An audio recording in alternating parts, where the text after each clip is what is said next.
Bonjour tout le monde. Alors c'est difficile de parler de la physiologie du disque intervertébral en présence d'un éminent chercheur dans la physiologie du disque intervertébral, professeur Anou. Donc moi je vais présenter ce que j'ai pu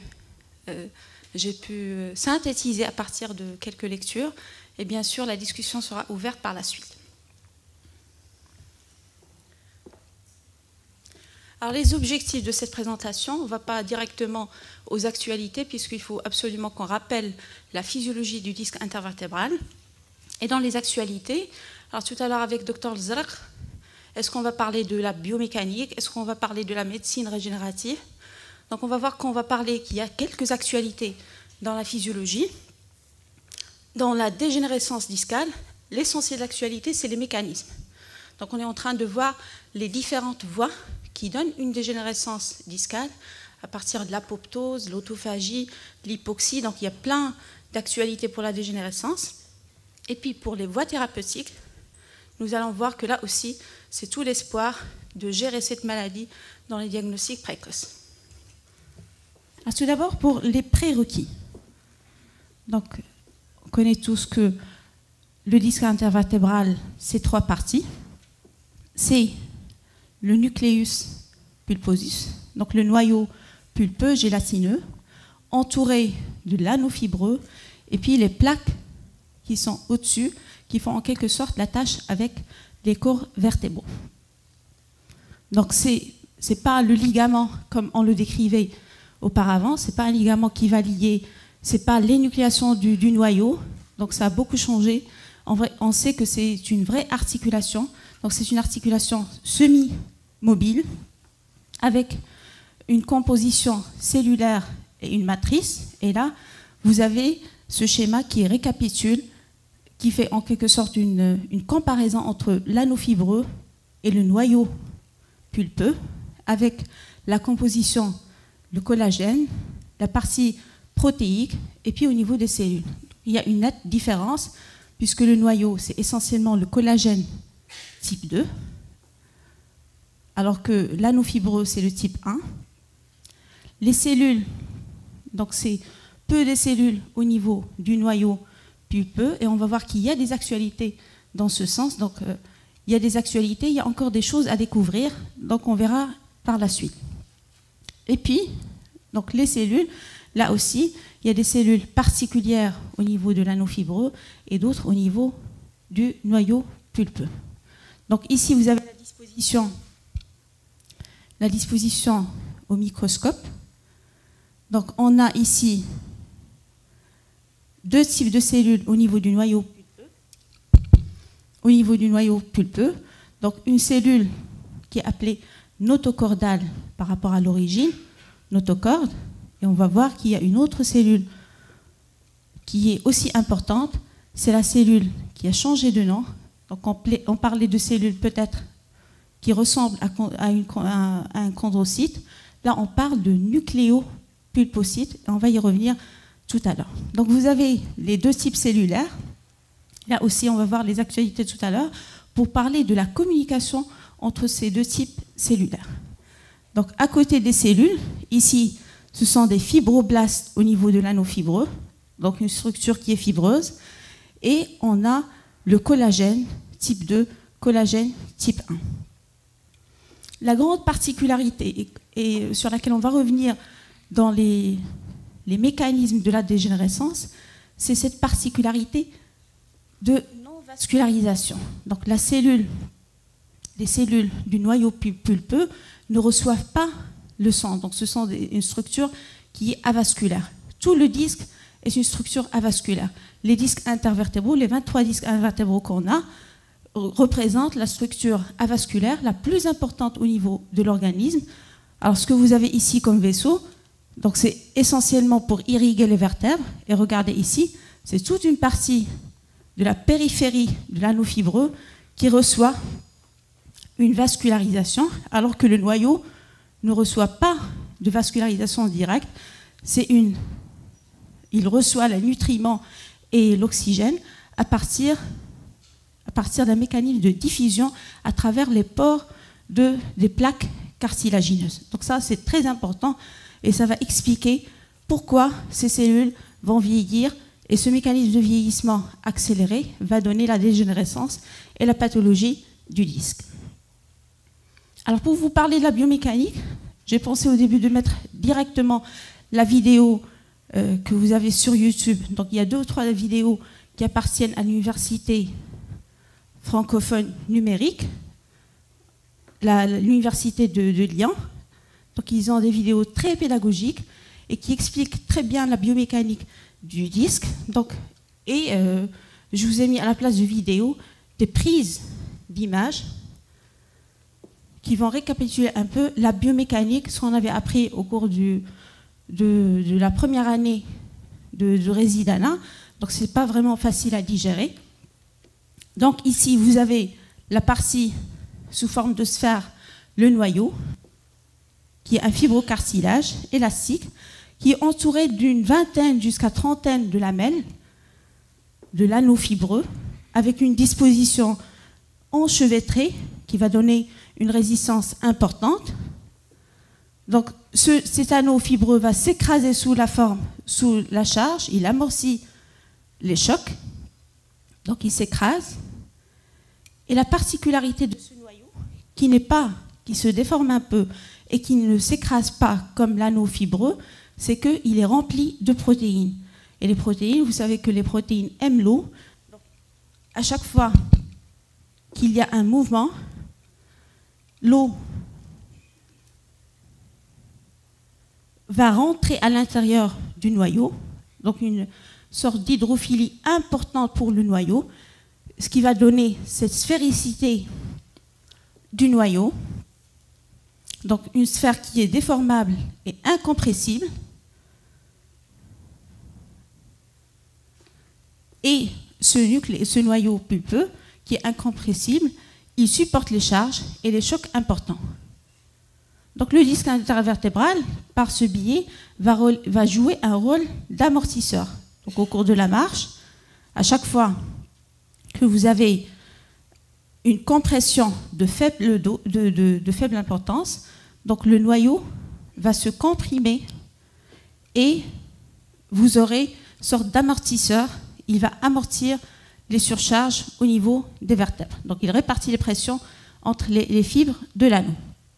Donc le noyau favorise la mobilité des vertèbres, donc, parce que c'est sous forme d'une petite bille. Donc ce noyau va favoriser la mobilité et vous avez des mobilités axiales, des mobilités en flexion, mobilité en extension, donc avec des déplacements importants.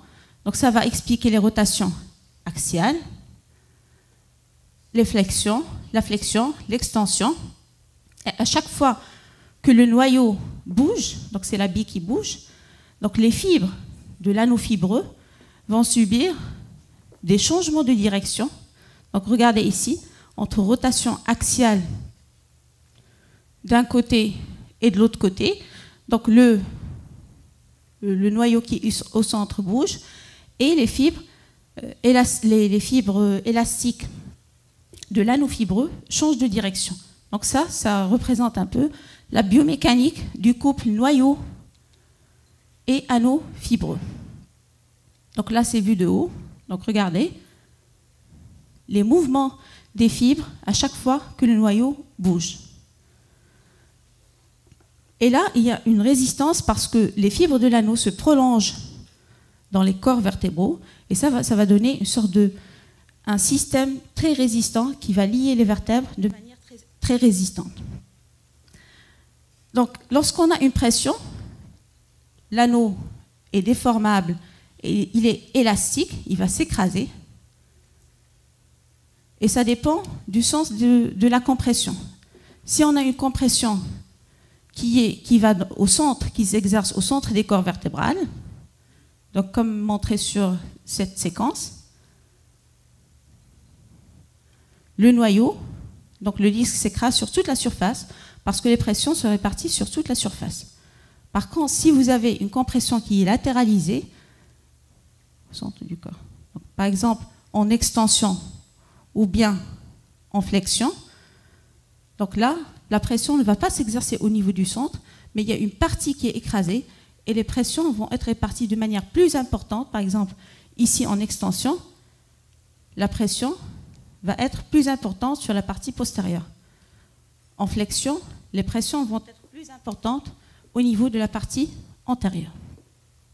Donc les rotations, c'est la partie la plus difficile pour le mouvement, pour la biomécanique des fibres élastiques de l'anneau fibreux, parce que à ce niveau, lors des rotations, l'anneau va se vriller.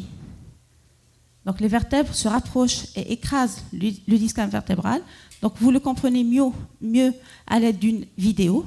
Ici, ce ne sont que des séquences des prises d'écran. Mais là, on peut suivre. Regardez, ça c'est en position neutre. On commence la rotation.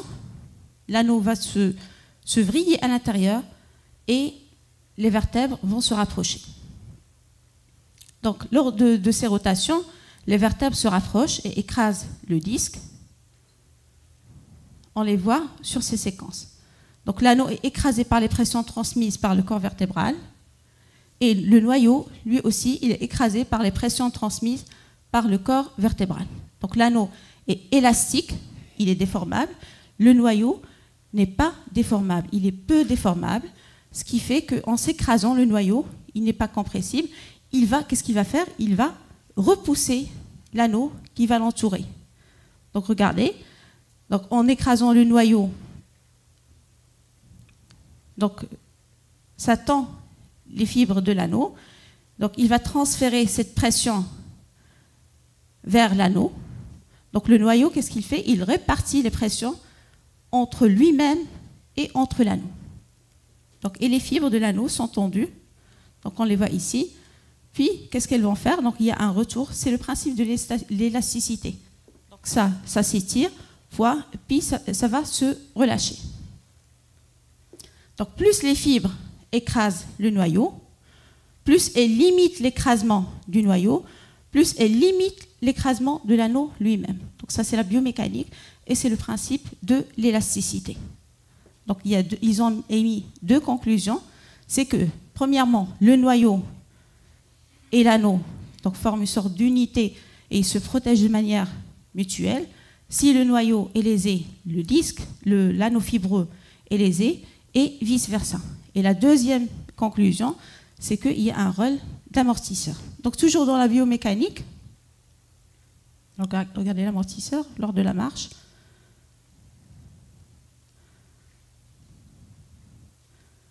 Et là, c'est le mouvement de l'eau. Donc le mouvement de l'eau, on a parlé des protéines à l'intérieur du noyau. Donc qu'est-ce qui va se passer?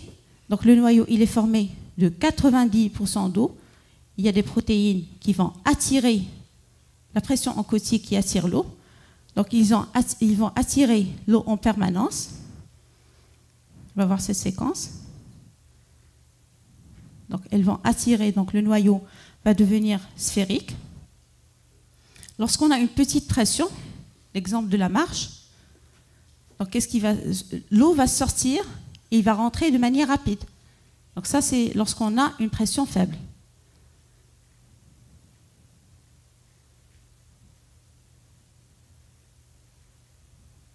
Lorsque la pression devient importante, l'exemple des flexions, extensions et rotations, donc la sortie va être différente de l'eau.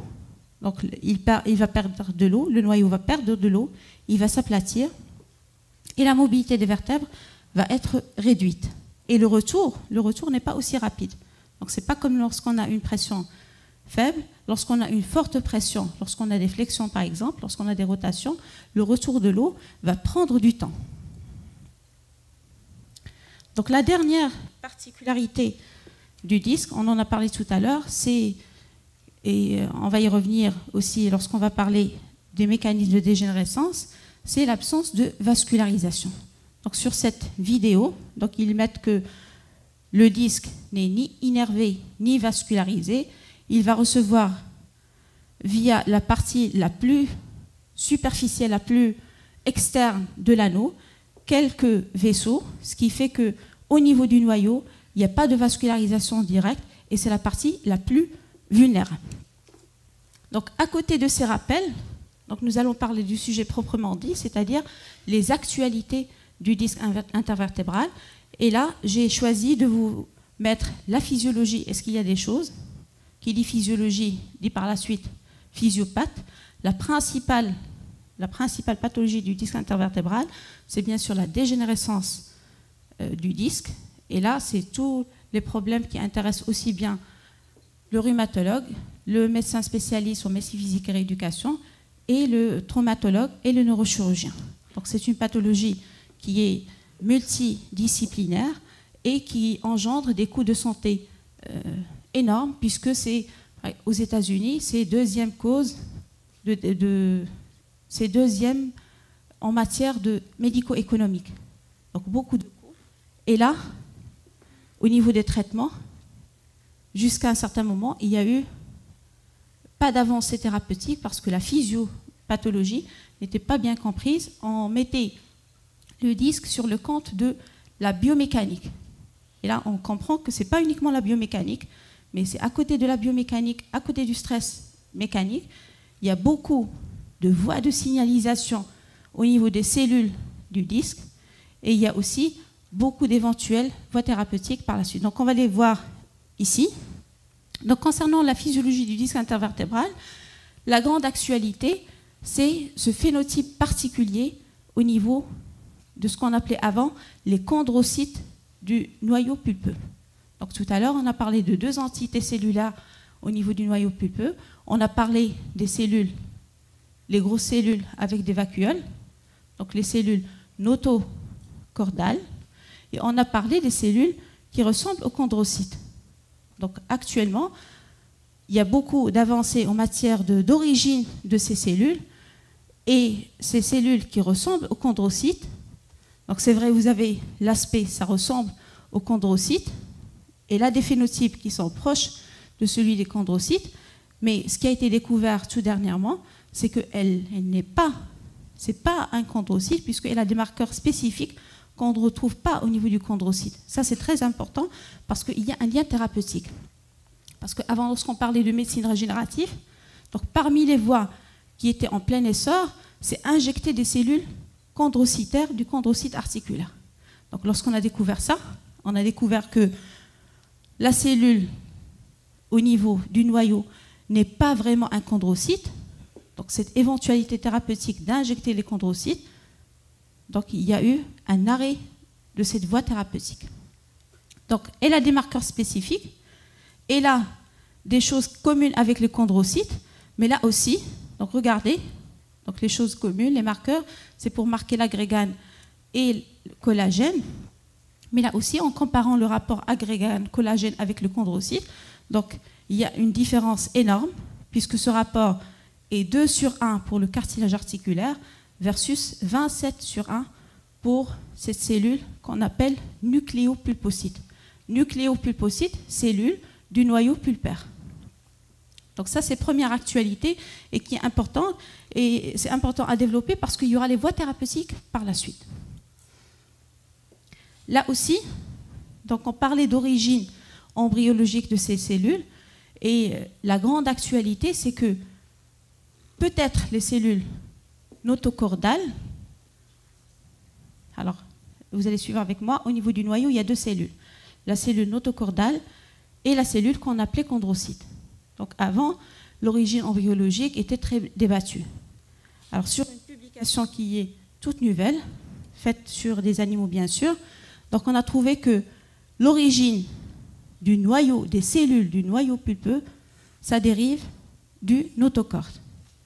Donc ce n'est pas les deux origines différentes, mais origine commune au niveau du notocorde. Et le grand débat actuel, c'est est-ce que le nucléopulpocyte n'est pas tout simplement un changement de la cellule notocordale. Donc avant, il y avait une distinction, cellule notocordale à part et cellule chondrocyte à part. Le changement maintenant, c'est que le chondrocyte, très particulier, c'est pas vraiment un chondrocyte, c'est un nucléopulpocyte qui est différent du chondrocyte. Donc premier changement, ça on a répondu à la question. Et la deuxième question, c'est que ce nucléopulpocyte, peut-être, il serait l'évolution de la cellule notocordale Et il y a cette publication qui montre que le noyau pulpeux dérive de la notocorde. Alors, toujours dans la physiologie, chose qui est importante, c'est la communication entre ces deux types cellulaires.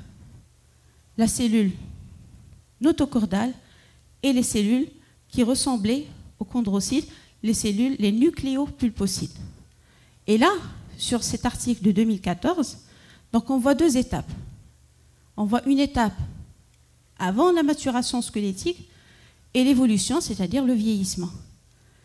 Donc à partir de 14-16 ans, on n'a plus de cellules notocordales, donc les cellules notocordales disparaissent et on n'a qu'un seul type cellulaire au niveau du noyau pulpeux qui est cette fameuse cellule nucléopulpocyte. Alors ce qui a été découvert, c'est qu'il y a une véritable communication entre la cellule notocordale et le nucléopulpocyte. Donc avant la maturité, tant qu'on a les cellules notocordales, cette cellule va stimuler différents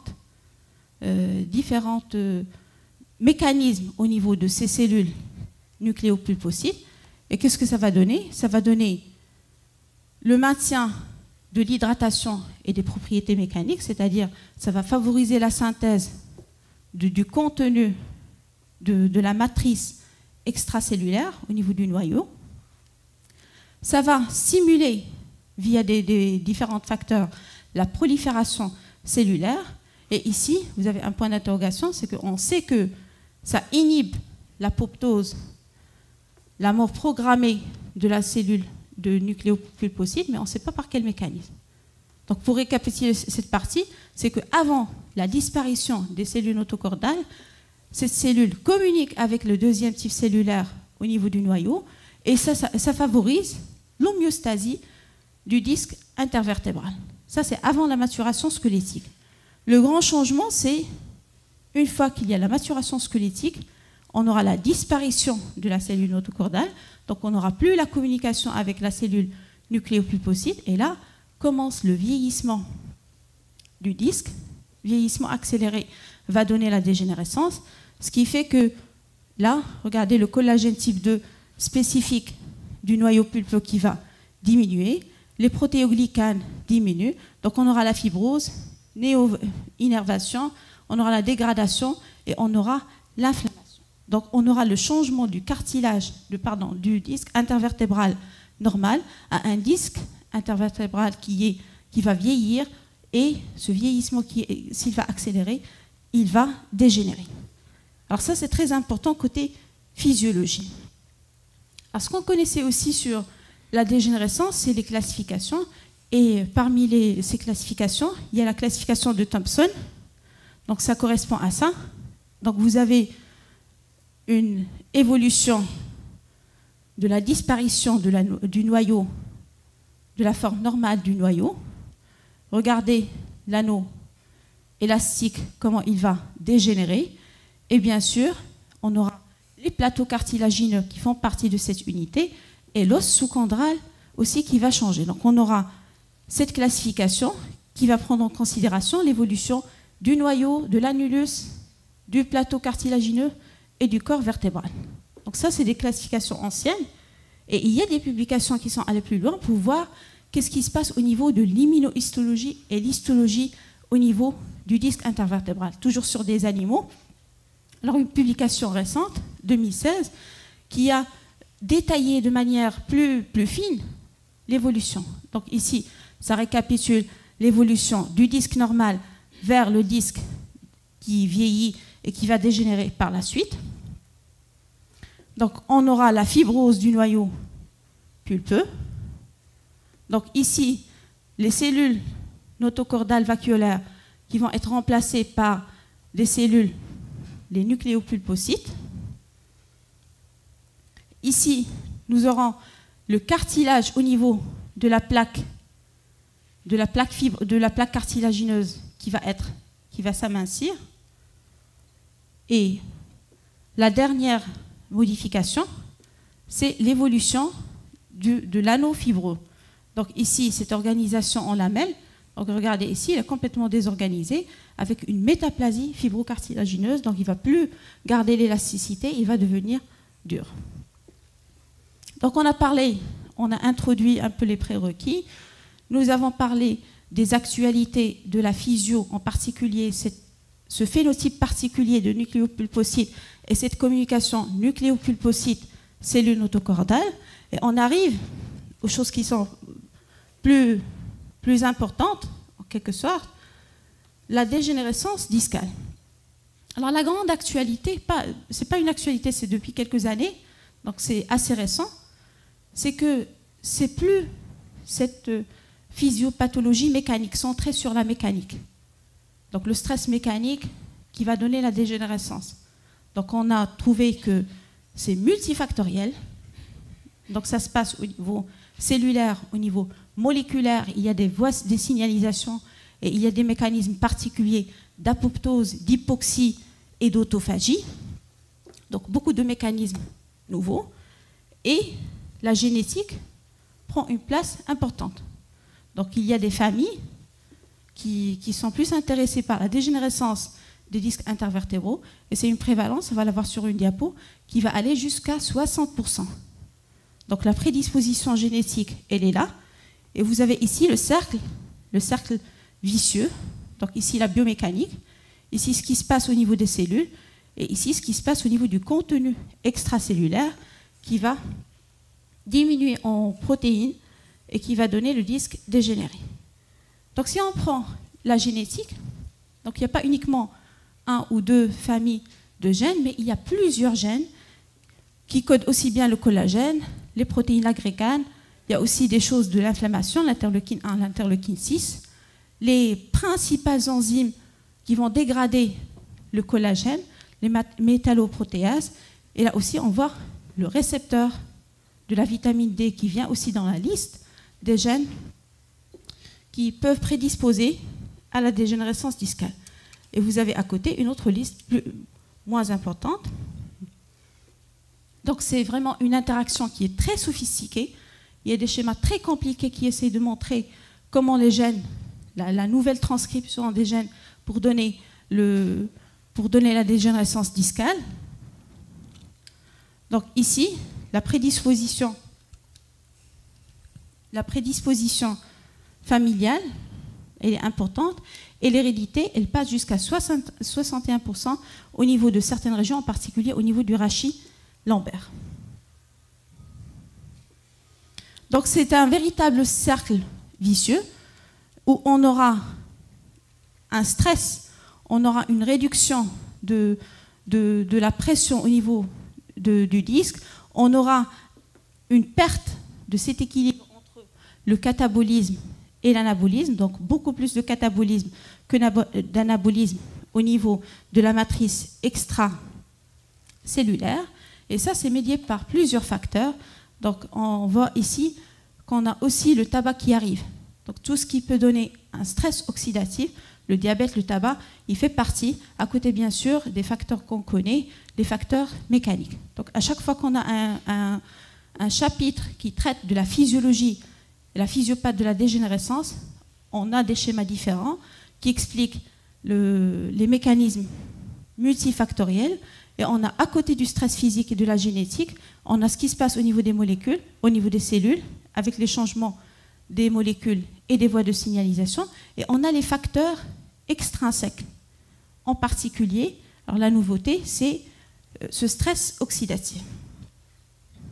Alors ce stress oxydatif, et on revient à cette notion importante, le disque intervertébral, structure avasculaire la plus importante au niveau du corps, et le noyau qui ne reçoit pas directement de sang, donc il ne va pas recevoir d'oxygène et de nutriments, il va recevoir une petite partie via la diffusion à travers les pores de la plaque cartilagineuse, ce qui fait qu'il doit vivre avec ces conditions d'hypoxie, et qui dit hypoxie dit d'autres sources de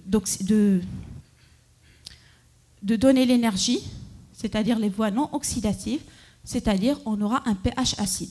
Donc des conditions environnementales au niveau du noyau qui sont délétères.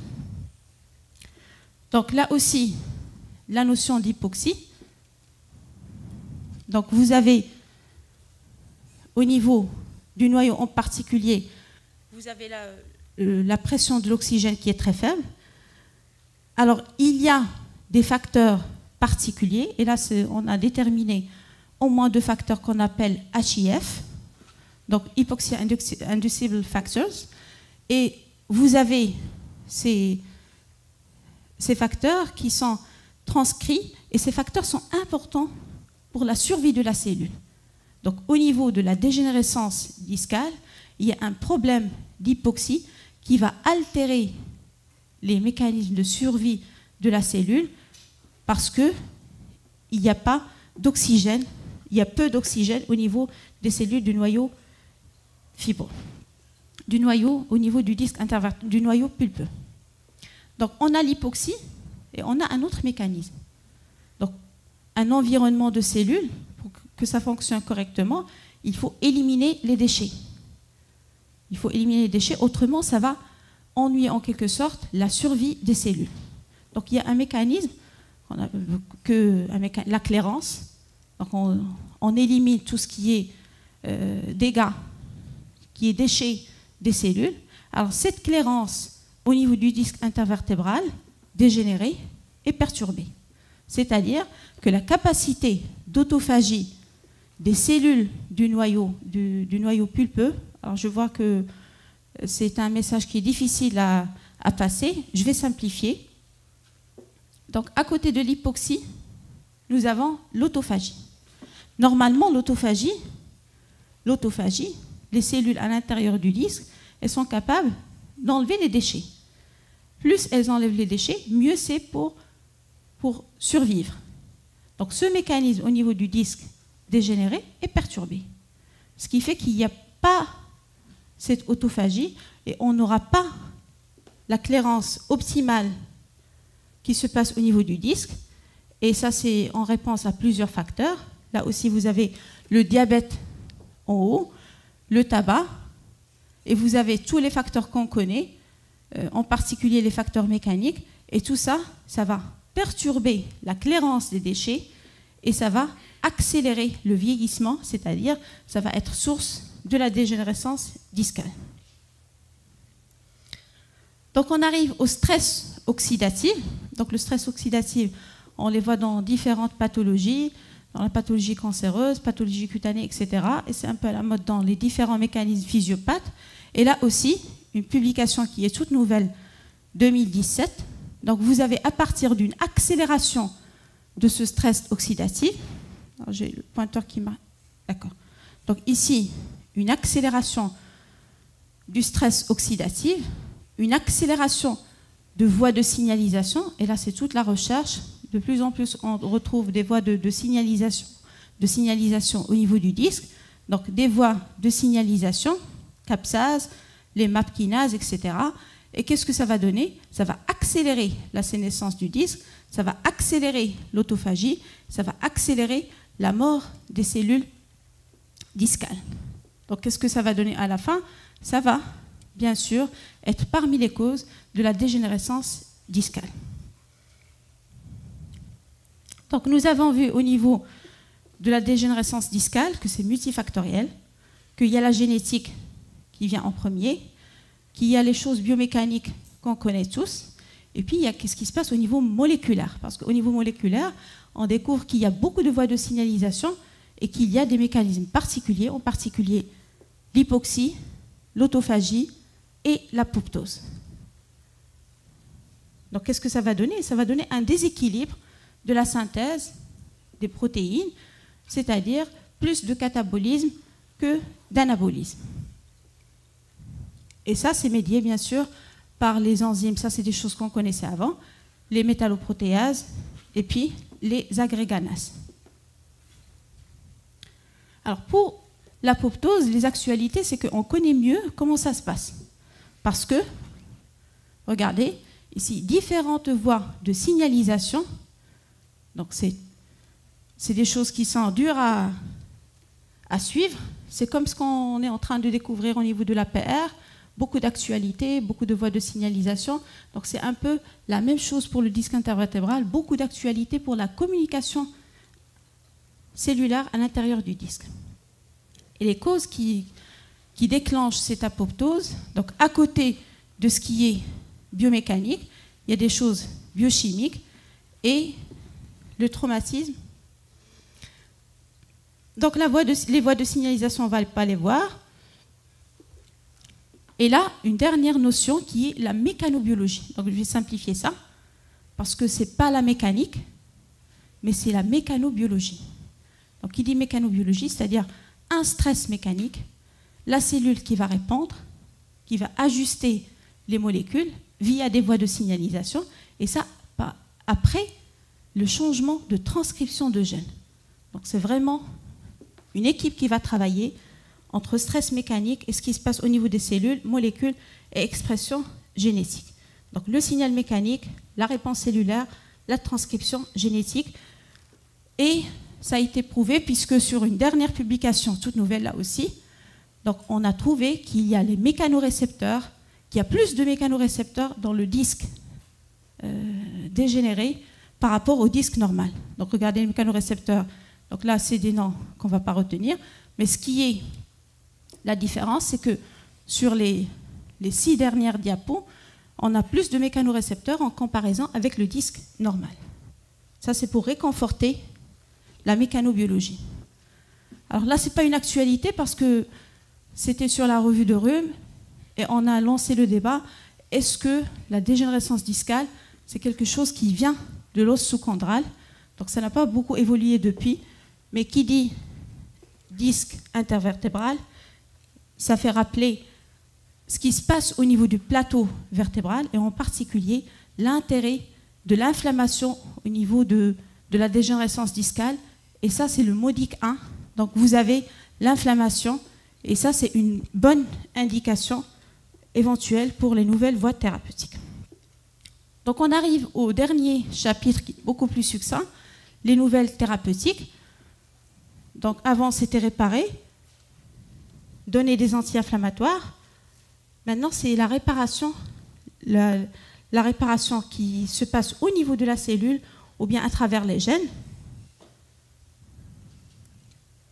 Avant de passer à la médecine régénérative, je voulais vous passer cette diapo, qui est un travail récent, un essai clinique réalisé, multicentrique, réalisé en France et dans lequel le professeur Rano a participé.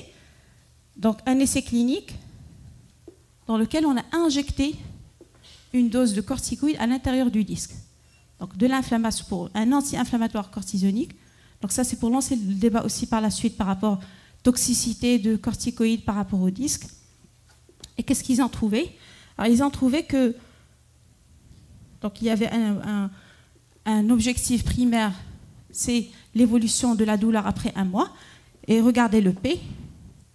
Donc le fait de mettre un corticoïde, une dose de corticoïde à l'intérieur du disque, ça diminue la douleur après 1 mois d'évolution. Mais cette supériorité, cette efficacité, elle va s'estomper avec le temps.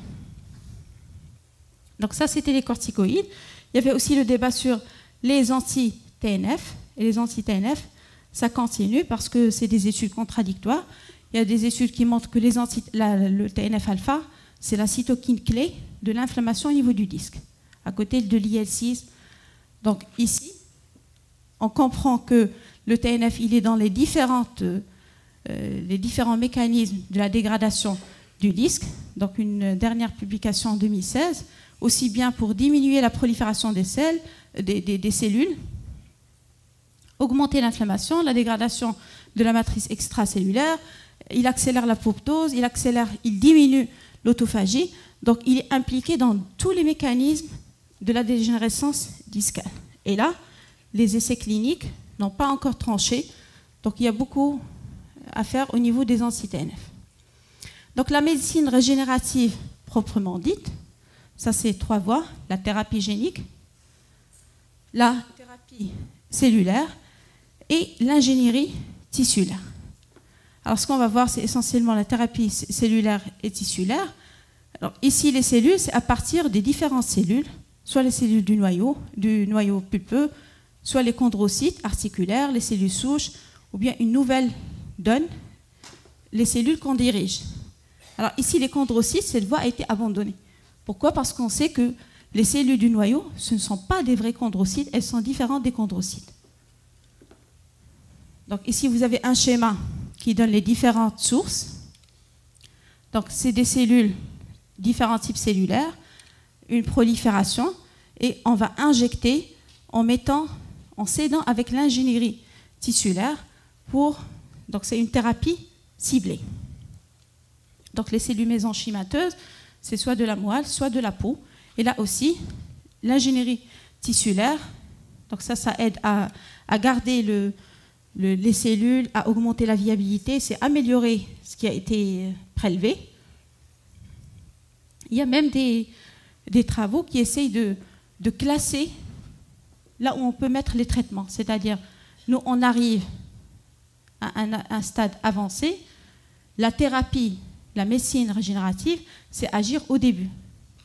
Agir au début pour essayer d'éviter d'avoir un disque dégénéré, donc avant d'arriver au stade des prothèses. Donc pour récapituler cette présentation, donc je voudrais vous passer le message sur la cellule, le phénotype particulier de la cellule du noyau pulpeux. Donc ce ne sont pas des chondrocytes, c'est des choses qui diffèrent des chondrocytes parce qu'elle a un phénotype particulier. Elle a des marqueurs spécifiques. Il y a une communication entre la cellule notocordale et la nucléopulpocyte. La dégénérescence du disque, c'est plus le stress mécanique, point barre, c'est d'abord la génétique, après ce qui se passe au niveau des cellules via les voies de communication et ce qui se passe au niveau moléculaire. Et tout ça, c'est médié par des choses qu'on ne connaissait pas avant, l'apoptose des cellules accélérée, l'autophagie des cellules qui est protecteur, qui est diminuée, l'hypoxie accélérée, le stress oxydatif. Et les thérapies ciblées, peut-être que ça va constituer le traitement de l'avenir. Donc Neil Armstrong dit que la recherche crée de nouvelles connaissances. Donc il faut attendre l'avenir pour voir ce que ça va nous montrer pour les traitements du disque intervertébral. Merci.